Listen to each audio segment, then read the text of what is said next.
Hey, this is Mark Goldberg from Mark Vlogs Watches, and I wanted to mention one thing before we start, and that's my Instagram. I post dogs, watches, food, and travel. That's the stuff I most often post. And my Instagram is Canine Shrink, C-A-N-I-N-E, Shrink, S-H-R-I-N-K.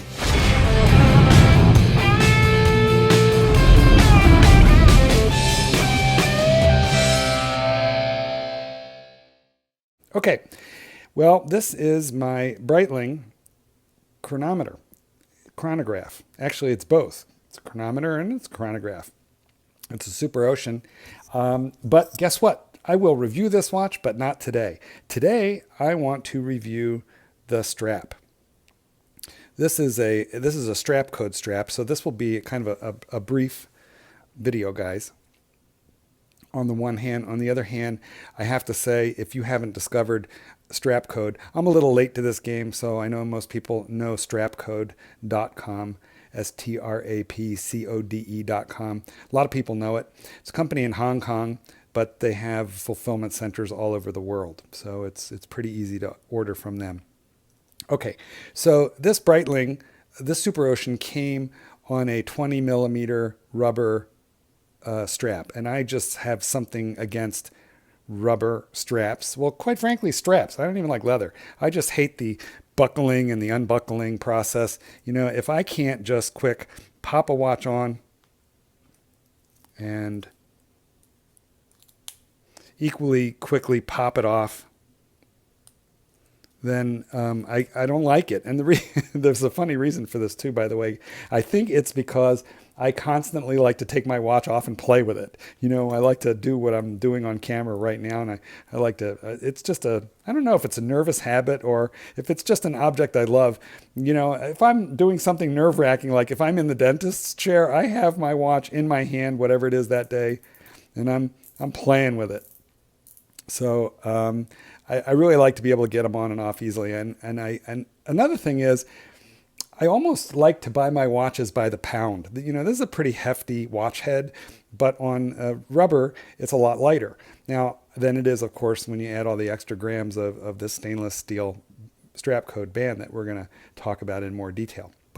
And I know a lot of people don't like extra weight, but I'm the weirdo who happens to really like it. So the stainless steel bracelet is for me. Now, this watch originally came on and it's about a 10-year-old watch. It originally came on, or would have shipped either on that rubber strap that I got or on the Breitling Professional 2 stainless steel bracelet. And I'm going to show you a picture of that. I'll just get one off the net and show you. But the reality is I don't like that bracelet. So I think if it had come with that original, I probably would be wearing it, but I don't like it very much. I like this one a whole lot better. So let's take a quick look at the Professional 2 by Breitling, and we'll compare it with this in a moment. So here's a quick look at the original watch on a Breitling bracelet, and this is the original bracelet called the Professional. I don't like its asymmetrical look. I much prefer the symmetrical look of what I purchased instead. So now that we've had a look at that Breitling Professional bracelet, I can tell you really the only thing that's better about it than this is the way it fits right up against the watch head. That's a custom fit, but whereas this has straight lugs, and so there's a very minimal gap. It's not too noticeable, doesn't bother me. Lots of watches have straight lugs, and you know, if you have put mesh on your watch, in fact, a lot of the leather straps come deliberately like that, but they have bigger gaps. I call it the hair gap because people with real hairy wrists get, you know, hair tufting up through there, and that's nasty. I don't really have to do it, you know, so I don't trim. But let me tell you, some of you guys out there, you know, real men, manscape, you know, and guys, don't be afraid. Use a weed whacker. So on the Strapcode site, there's tons of there's tons there, and you can match your watch. Some watches like the Seiko SKX 007, there's custom made lugs, so that they or custom made and end links, so that you can fit a Super Jubilee Strapcode to your SKX, and it'll look factory. In fact, actually, it looks better than factory. But this is what's known as the Hexad Oyster bracelet. So if you go on Strapcode, it's Hexad, H-E-X-A-D, Oyster bracelet. What I really like is the structure of these links. You can really see the geometry here. This is definitely a 3D effect. Now it's brushed on the front and high polished on the sides. And these are not friction pins. These are actual screws. So I really like the structure here. I like the heft of it. I like the weight. When you want to open the deployment clasp, obviously you just push here, these little guys, and then it opens up. And look at the perlage that you get here on the deployment clasp. This is milled, not stamped. I don't love a stamped clasp or a stamped deployment. They just seem really super chintzy to me. I much prefer milled, but it's rare that this is about $100 bracelet, guys. I think it's very rare on a bracelet in this price range that you're going to get something that has been made with precision, but also with a little bit of extra care and decoration. So that perlage, that goes a long way for me. That really upgrades this bracelet a lot, in my opinion. And it has a nice little snick when you close it. Now these guys here, you depress them, and then you see that little extra. Well, I'll just do it. It's ratcheting. So this is a ratcheting wetsuit adjustment, and you have 5 micro adjustments. So now that's open all the way. Click 1, 2, 3, 4. There's the last one, 5. Tolerances are pretty good. It does move a little bit if you wiggle it, but it's by no means is it sloppy. So what I really like this for is that you can fit it. You can fit the bracelet to you so that it's fairly tight for winter use, but then you can let it out a smidge when you need to, when you're in a hot, sweaty climate. And I use this. I haven't actually had to deploy that more than one adjustment. But what's really nice is if I'm letting somebody try on the watch, this watch can fit anybody from my size larger, and I'm 7 1/4. Okay, so I really like that. Now, there are a few little disadvantages that I have to say. There's not a lot. First, you're ordering this guy from Hong Kong, and you would think it would take an awful long time to come, but it didn't. I would say I had my order in less than 2 weeks, and they're super good about sending emails, constantly sending you tracking, so you know exactly where your product is at any given moment. And what they did was they shipped it to a United States fulfillment center that cleared customs there. I didn't have to pay any duty. It must have fallen under it was duty free, I guess. And I suppose that either their import agent paid the duty on it, or it was so negligible that there is none. But it came in really good order, and they communicated via the website tremendously.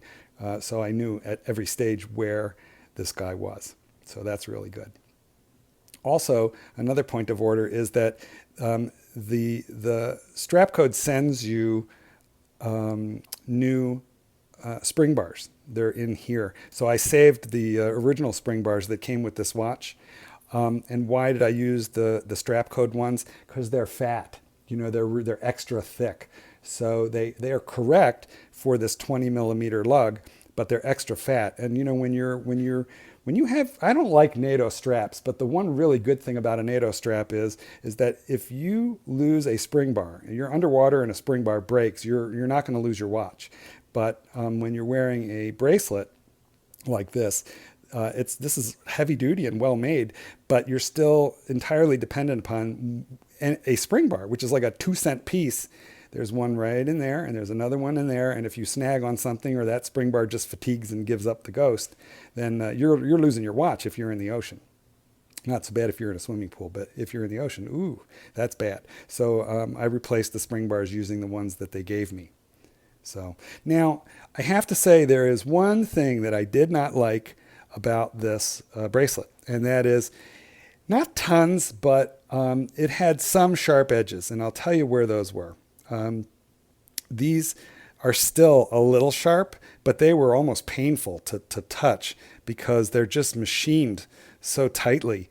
I don't know how close I can get here, but you'll see that I've knocked the edges off of them a little bit. What I did was I just used an emery board, guys. So this is something that the ladies use to file their nails.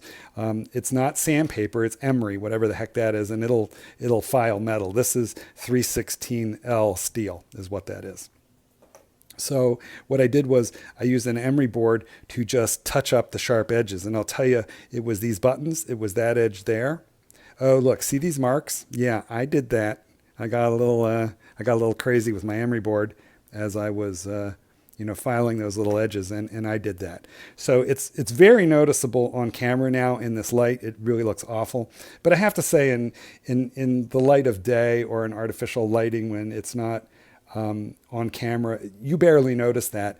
And if I noticed it as much on a daily basis as I do looking at it right now, I would buff that out. But it's not bothering me.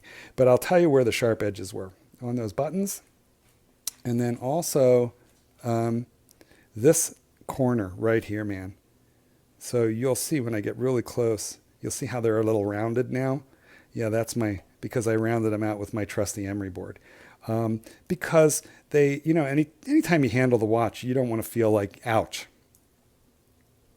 Click, really nice. So you've been looking at this watch for a while. Sorry if that got a little bit boring, but I'm going to cut this video now. I do want to invite you to subscribe to my channel. That way we can get together again and talk about a proper review for this Breitling, and then there's a bunch of other watches that I want to review too. Anyway, I hope you enjoyed this. I have to say I'm really happy with my with my Hexad Oyster bracelet from Strapcode. It upped the weight level on this thing, and that's something that, although a lot of people don't like it, I'm really happy with that. And the quality of it is gorgeous. Now, they do have a standard Oyster, which is a lot flatter. It doesn't have these beveled edges. It's more like the Rolex Oyster look for those of you who want that. But I really enjoyed the interplay of the light and the dark here in these more structured links. I thought that went pretty well with this, kind of blingy Breitling. Anyway, tell me what you think about that in the comments. Tell me if you like a bracelet, stainless steel, or what's your favorite kind of strap. Tell me. Are you the NATO guy? Who are you in terms of what do you prefer to have on your wrist? For me, I like steel. All right, guys, subscribe and like, and I appreciate your time.